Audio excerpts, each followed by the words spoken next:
एक गांव में रमा नाम की एक बुजुर्ग महिला रहती थी। उसका एक बेटा था जिसका नाम था रमेश। रमा ने अपने बेटे की शादी उसकी प्रेमिका अनामिका के साथ करवा देती है। अनामिका बहुत अमीर परिवार से थी।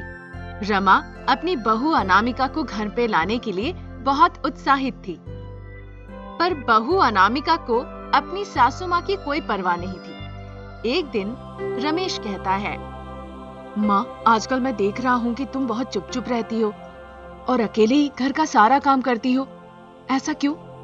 इतने दिनों के बाद तुम्हें एहसास हुआ कि तुम्हारी माँ दुखी है, यही बहुत है मेरे लिए।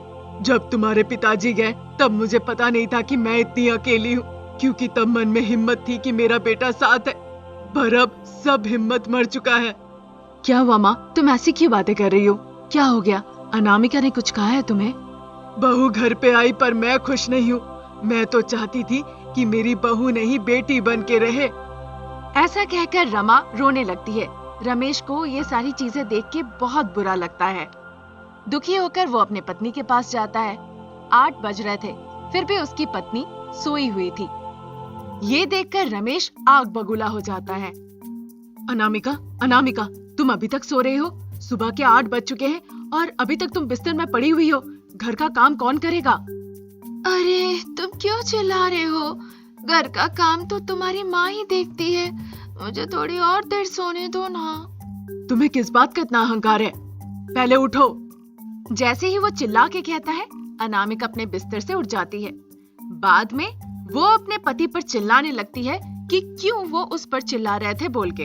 अरे, आपकी आवाज तो तेज हो रही है, सुबह सुबह परेशान करेंगे। अगर मेरी माँ ही खाना बनाती है तो तुम क्या करती हो? तुम्हें अपने पैसों पर बहुत गर्व है? हाँ, मैं अमीर परिवार में पैदा हुई हूँ। मुझे बर्तन नहीं धोना है, घर साफ नहीं करना है। ये सब काम करने के लिए मैं पैदा नहीं हुई हूँ। तुम्हारी माँ है, ये सब काम वो देख लेंगी। तब से तुम कह रही हो तुम्हारी माँ, तुम्हारी माँ। याद रखना, वो तुम्हारी सासू माँ है। ऐसा कहकर रमेश उसे एक थप्पड़ लगाता है। इस बात से अनामिका को बड़ा गुस्सा आ जाता है।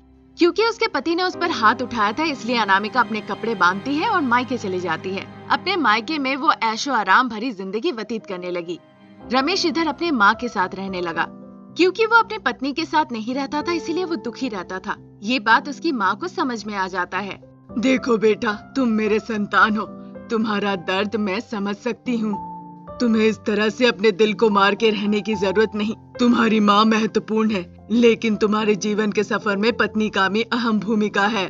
जाओ, अपनी पत्नी के पास जाओ और अच्छे से जीवन व्यतीत करो। मेरे बारे में सोचने की कोई जरूरत नहीं है। मैं यहाँ पे बहुत खुश हूँ। तुम खुशी खुशी जाओ। ठीक है माँ, तुम अपना ख्याल रखना। रमा ने जब अपने बेटे से इस तरह से कहा, रमेश अपनी पत्नी के पास चला गया। वो अपनी पत्नी के साथ खुश रहने लगता है। कुछ दिन ऐसे ही निकल जाते हैं। सर्दियों में रमा को अस्थमा की दिक्कत होती थी। उसे ठंड बर्दाश्त नहीं होती थी। उसकी पड़ोसी पार्वती उसके यहाँ आती है और हालचाल पूछताछ करती है। क्या माँ जी, आप सुबह सुबह रोज उठ जाती है और ओस में घूमती रहती है। क्या होगा आपकी तबीयत का? आपको पता है इस उम्र में आपको इतना काम करने की क्या जरूरत, बताइए। सुबह सुबह मुझे नींद से उठना ही पड़ता है। फिर घर साफ करती हूँ, फिर घर के बाहर रंगोली डालती हूँ, फिर नहाती हूँ और जाके पूजा पाठ करती हूँ। ये काम तो मुझे रोज ही करना पड़ता है पार्वती। ये सब उनके लिए है जो स्वस्थ है। आप स्वस्थ नहीं है, ये सब करने की क्या जरूरत है? आप अपनी सेहत का ख्याल रखिए। कुछ जरूरत हो तो मुझे बुलाइएगा। पार्वती इस तरह से रमा को कहकर वहाँ से चली जाती है। उधर रमेश अपने ससुराल में अपनी पत्नी के साथ बहुत खुश था। अनामिका अपने पति को विदेश यात्रा कराती है। वहाँ पे उनका घर बर्फ के पहाड़ों के बीच में होता है। रमेश अपनी पत्नी के साथ टूर बहुत एंजॉय कर रहा था। यहाँ रमा को 2 वक्त की रोटियां ठीक से नसीब नहीं हो रही थी। उधर अनामिका अपने पति को तरह तरह के नए नए पकवाने खिलाए जा रही थी। रमेश अपनी पत्नी के प्यार में ऐसे डुबकी लगा रहा था कि उसे अपनी माँ की बात याद ही नहीं थी। एक दिन रमा को सांस लेने में बहुत दिक्कत होने लगी। पार्वती उसे जल्दी से अस्पताल ले जाती है। रमा, मुझे तुम्हारी ये हालत देखे बहुत बुरा लग रहा है। मैं तुम्हारे बेटे को इस बारे में सूचना देती हूँ। नहीं नहीं पार्वती, छोड़ दो मेरे बेटे को। मैं उसे खुश देखना चाहता हूँ। मेरी वजह से उसे कोई तकलीफ नहीं होनी चाहिए। रमा की ऐसी बातें सुन के पार्वती उसके बेटे को कोई सूचना नहीं देती है। एक हफ्ते बाद रमा की सेहत ठीक होने पे वो उसे घर ले आती है। उधर दूसरी तरफ रमेश और उसकी पत्नी जो विदेश में रह रहे थे वो बहुत खुश थे। एक दिन अनामिका फिसल के गिर जाती है। क्योंकि उसके पैर में काफी जोर से चोट लगी थी, इसीलिए वो ठीक से चल भी नहीं पा रही थी। अस्पताल ले जाके उसकी चिकित्सा कराने पर भी कोई फायदा नहीं हुआ। अनामिका फिर भी बीमार थी। देखो अनामिका, ये लोग कुछ कहकर तुम्हारे पैसे हड़प रहे हैं। इससे तुम्हारी सेहत खराब हो सकती है। अगर हम माँ के पास जाते हैं तो तुम्हारा पैर ठीक हो जाएगा। यहाँ तुम्हारा ख्याल रखने वाला कोई नहीं, मेरी माँ तुम्हारा ख्याल रखेगी। चलो कुछ दिन के लिए चलते हैं। ऐसा कहकर वो अनामिका को घर ले जाता है। अनामिका की हालत देखकर रमा को बहुत बुरा लगता है। अपनी जानकारी के अनुसार वो प्राकृतिक उपचार करके बहू का इलाज करती है। अनामिका को अपनी सास को इस तरह सेवा करते देख उसे बहुत बुरा लगता है। उसे बुरा लगता है कि उसने कभी सासू माँ की देखभाल नहीं। मुझे माफ कर दीजिए सासू माँ, मैंने आपको आपके बेटे से अलग कर दिया था। मैं स्वार्थी हूँ, मैंने बस अपने बारे में सोचा, पर आपने अपने मन में कुछ नहीं रखा और मेरा पैर ठीक करने में आपने जी जान लगा दी। तुम भी मेरी संतान हो बेटा। माँ हमेशा अपने बच्चों की दिल की बात समझती है। जो कुछ भी हो तुम्हें खुश रहना चाहिए। नहीं सासू माँ, पार्वती ने मुझे फोन किया था कि आप बीमार हैं। उन्होंने मुझे बुलाया था, पर मैंने ये बात आपके बेटे से नहीं कही। मैंने बहुत बड़ी गलती की, मुझे माफ कर दीजिए। अब मुझे अपनी गलती का एहसास हो रहा है। मुझे बहुत बुरा लग रहा है। आपने बस हमारी खुशी के बारे में सोचा। आज के बाद हम आपको कभी छोड़ के नहीं जाएंगे। ऐसा कहकर अनामिका अपनी सासू माँ के गले लग जाती है। ये देखकर रमेश बहुत खुश होता है और तब से वो खुशी खुशी जीवन व्यतीत करने लगते हैं। रामपुर गांव में राधा नाम की एक महिला एसआई थी। उनके क्षेत्र में कोई चोरी नहीं होती थी। वहाँ के सारे लोग उससे बहुत डरते थे। यहाँ तक कि पुलिस वाले भी उस पे बहुत गर्व करते थे।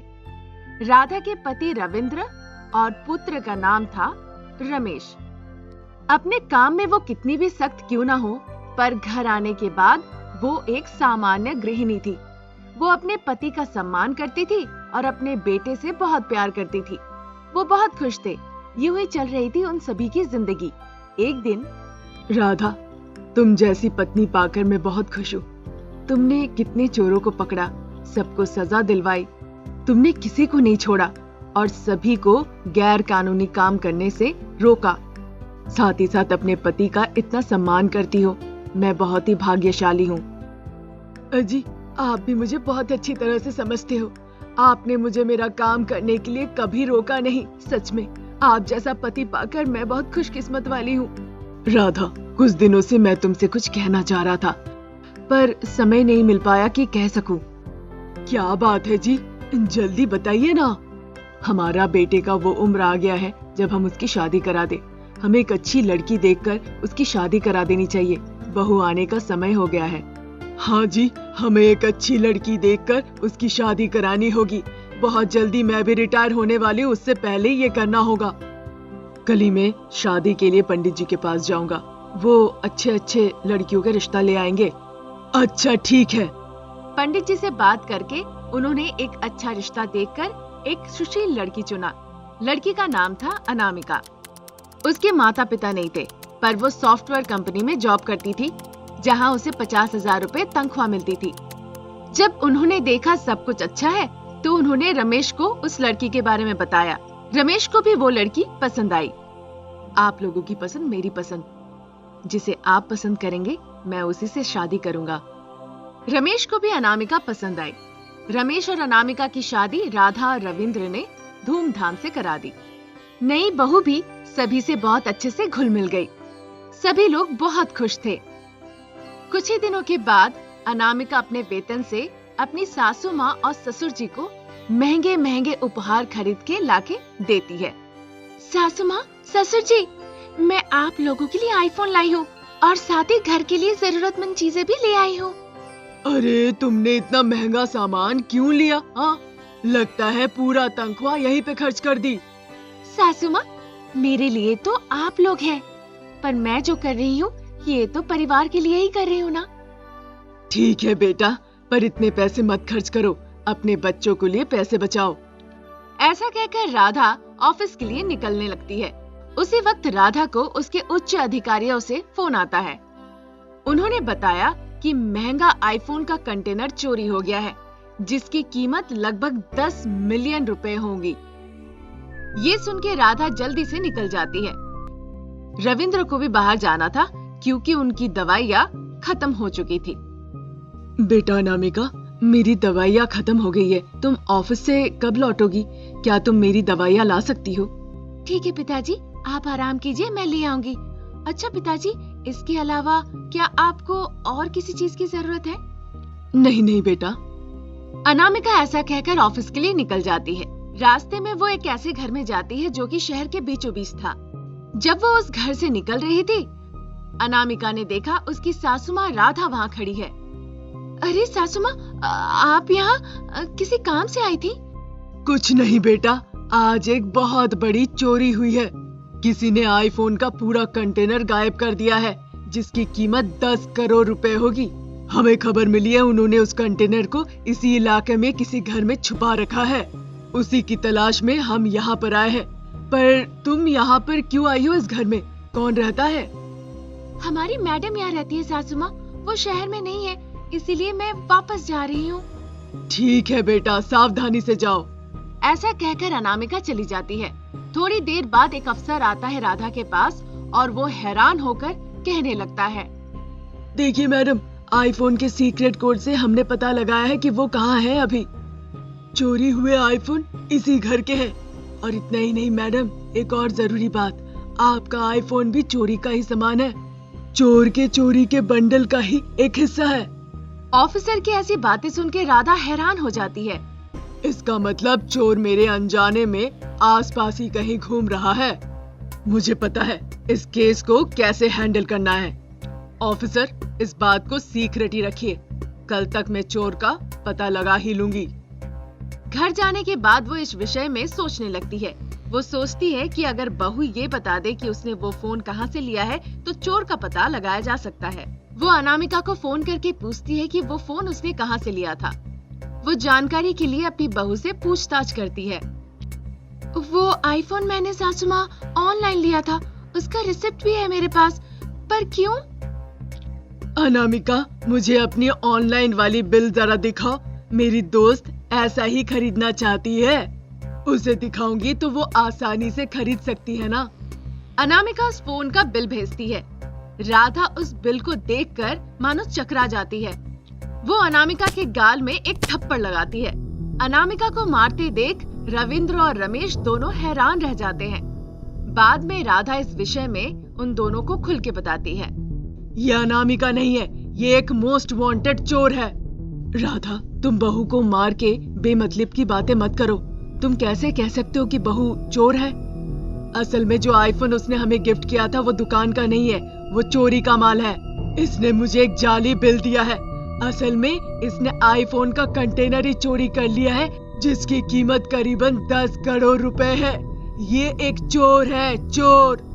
राधा की बातें सुनकर रविंद्र और रमेश चुपचाप देखते रह गए। पुलिस आके अनामिका को पकड़ के पुलिस स्टेशन ले जाती है। बहू को सही शिक्षा मिल जाती है। सजा खत्म करके अनामिका रिहा होके घर लौट आती है। बहू में बदलाव देखकर सासू माँ उसे सादर आमंत्रित करती है। फिर वो सभी लोग मिलके खुशी खुशी अपना जीवन बिताने लगते हैं एक साथ।